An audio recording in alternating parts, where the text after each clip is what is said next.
Hello everybody, happy weekend. It is a new day, it is Sunday today. This one is going to be for everybody who has a busy week this week or a busy weekend.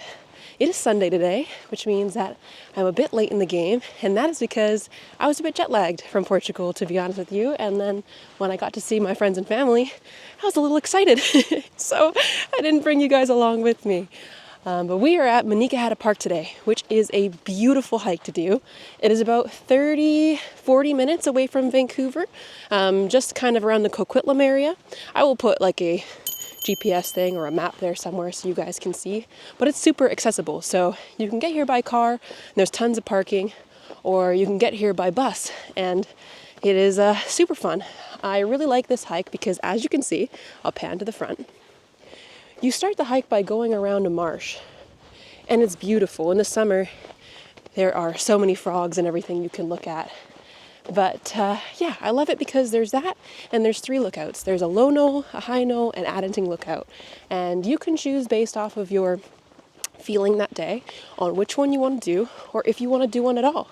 So if you're looking to get into hiking, this is kind of the perfect hike, because if you find that it's a bit overwhelming, you can just do the loop around the marsh. And if you feel like you want to attack some lookouts, then you have 3 different ones to choose from. I believe Addington Lookout is the highest one. It's also my favorite. And then high knoll lesser, and low knoll even lesser. But it is beautiful. And the hike around is around anywhere between an hour or 2 hours, depending on your speed. But yeah, today we're going to go through it together and just kind of go through the flora. I did bring my book with me today to learn some new plants, so you'll get to learn some new ones with me.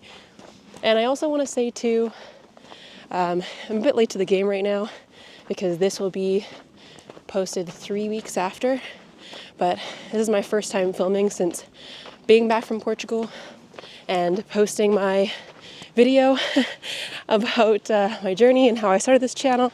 And I wanted to say to anybody who stuck around and subscribed and just wrote lovely comments, thank you so much. It means the world. It was a really hard video for me to make, but I decided to make it just because of how much the Gooby and Doobie one inspired me. So it just means a lot to have everybody's support and to have everybody join the channel. So if you're new to the channel, welcome.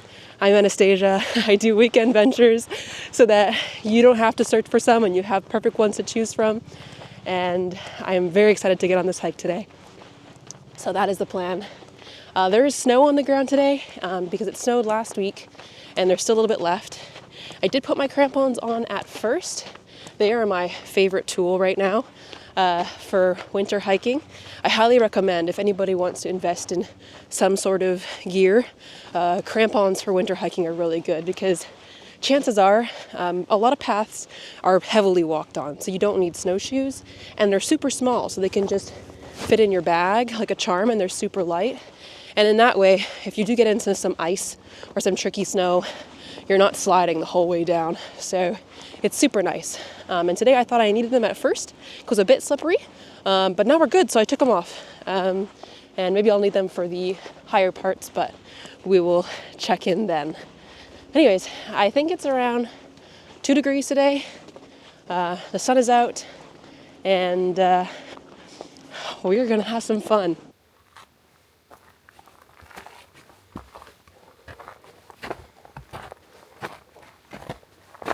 So I messed up.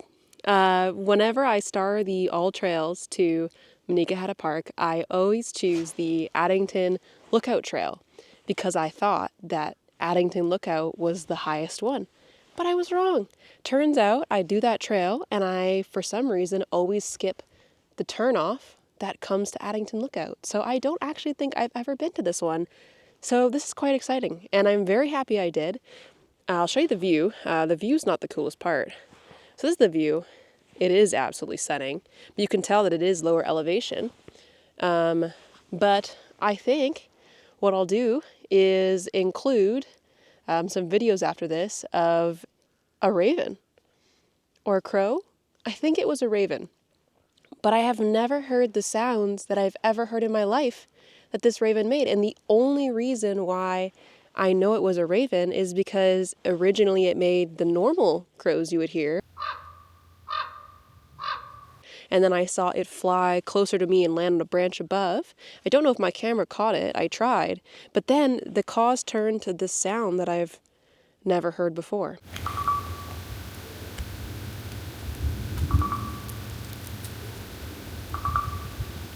And I know that crows and ravens can make different calls. I've heard them do different ones. But this was something completely different. It was, well, I don't even know how to describe it. It must be a mating call or something. I'm not too sure. I don't even know how I could possibly find out for you guys. If I do, I'll put my hypothesis there. But it was so cool. And there is no one at this lookout. I know there'll be tons of people at the lookout that I was originally thinking because there was lots of people in the parking lot. So I'm going to enjoy it for a bit. All the snow has melted here too.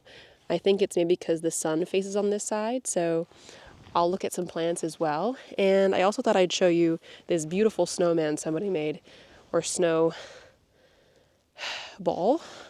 You guys can decide. Look how goofy. It's like an egg just sitting there.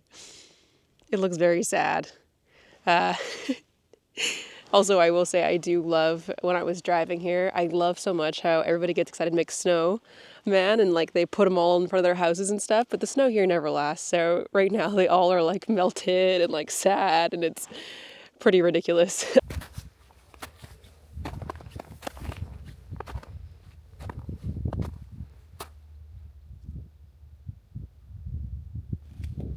Okay, so I think it's important to note that this area was actually burnt by a forest fire about 2 years ago, maybe a little less, and it has really affected the lookout. It looks completely different than what it used to look like, so I'll show it now.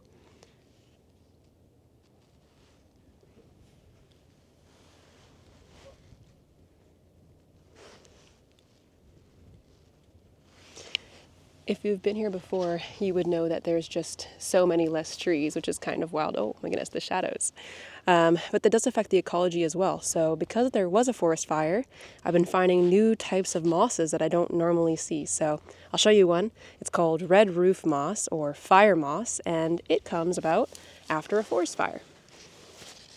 And it's the one here. It can be easily identified because when it's mature, it'll become bright red. And I don't know if you can see, I can't see my camera, so I'm not too sure what you can see, but there are very tall, lengthy, little red stalks, and those are the sporophytes. So that's what helps them mature. Those ones don't have proper full mature sporophytes quite yet, but they are bright red, which is super cool to see, and it's very obvious to spot them in a patch of moss. They usually grow around other mosses, like cord moss after a forest fire, and they're usually really shallow to the ground. So I think that would be a really fun one for you guys to check out if you guys are in the area. When it comes to discovering new mosses, I always like to just go with stuff that looks very obvious. And I know that might seem like a cop-out to some people, but it's the easiest way to learn and to practice using my book as well. Because when things look really similar to other things, it is really hard to pick apart stuff. But when something's bright red and a patch of green, you know it's something unique. So that's my tidbit for now.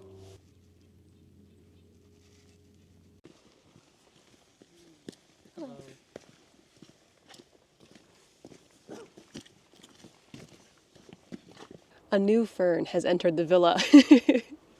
This is licorice fern. I'll show you guys. I found it twice now at both the lookouts. You can tell because, I don't know if I can show you, the sori are quite orangey browny color. And the key thing here is when you're looking at the leaves, they don't actually fully segment. So you can kind of see they're still kind of attached to each other and they're not as separate as other ferns. And I can maybe show a picture as well. There's a lot of other scientific words that I could probably use, but honestly, I just learned them because I just used my book to discover what these were. But they're very, very cool. I believe they're called Polypodium glycosera. I'll have to double check that. Let me look. Polypodium glycosaria. Saria? Might be pronouncing it wrong. I'll put it down here on the screen. But essentially, the roots of these ferns are used in a lot of medicinal things. It's apparently used in boiled, in teas, or just eaten raw. It tastes actually like licorice, hence the name, but Apparently it's supposed to be a very good remedy for colds and sore throats. So the more you know. But I just thought it was really cool. And yeah, I found it twice, both at the High Knoll Lookout and the Addington Lookout. It seems like this fern here in particular likes to be more in the sun, because even in other places that I saw that were dry-ish, that didn't have snow, it didn't have this. Only the ones that had, rocks that didn't have too much snow on them, but were like facing the sun. So if you're looking for that, hopefully that helps. But pretty cool. I won't taste the roots just because I feel bad ripping them out of the ground. They're not actually roots, they're called rhizomes, but you totally could if you wanted to. And if you were feeling like you had a cold, who knows, it might help. I wonder what chemical or byproduct helps with that. Maybe I'll put it down on the sidebar as well if there is a certain compound. But anyways, it's been a really fun hike so far. I've learned so much. It's a beautiful day. I just kind of sat in the sun there for a while and enjoyed the view. Again, it is pretty weird because the view is much better since the forest fire. I don't want to say that because it's horrible and it makes me really sad that a forest fire even happened, but you can see so much more. So if you've been to Minnekhada Park before and you haven't been since October 2022, I recommend you check it out because it looks completely different. And if you've never been here before, I just highly recommend that you come in general because so far it's been magical. But I'm going to make my way back to the car now, and I will update you if I discover anything else, but I'm getting a little cold and hungry, so we will see. I don't know if you can see, but those tree roots are totally growing down these rocks like a waterfall, which is pretty freaking cool if you ask me. I love how trees are able to do that, and it's also just so impressive when you think that, like, it's hugging the rocks to keep itself standing, and my goodness, is it standing? Look at this.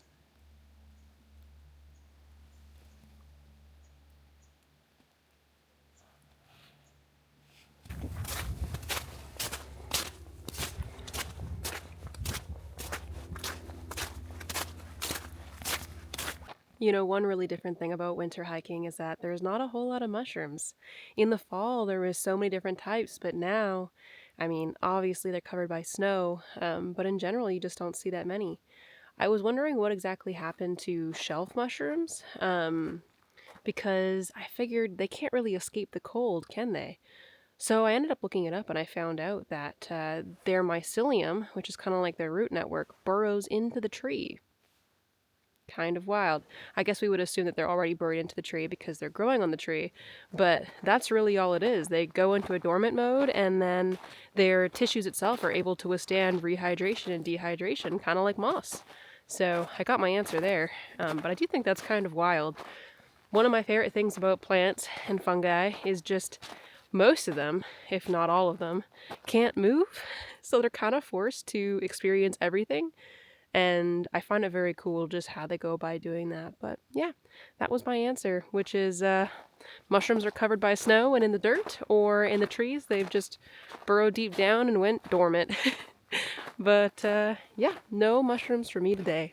All right, I am all done that hike. That was actually so nice. It was quite cold out, I'm not going to lie. All bundled up, I thought I was going to take off some layers, and I never really did. But yeah, what a gorgeous day. That hike actually took me 3 hours, but I think it's because I dilly-daddled so much. I never stopped the clock, so whenever I was looking up plant stuff and just lounging in the sun, I think, it added to the time. But I think realistically, you could probably get it done in an hour and a half. But that's my tidbit. And of course, you can always cut it in half. You don't have to go to Addington Lookout as well. You could just do High Knoll, which now I know is the one that I really like. But yeah, that is all for now. I'm going to head home. And I will catch you later.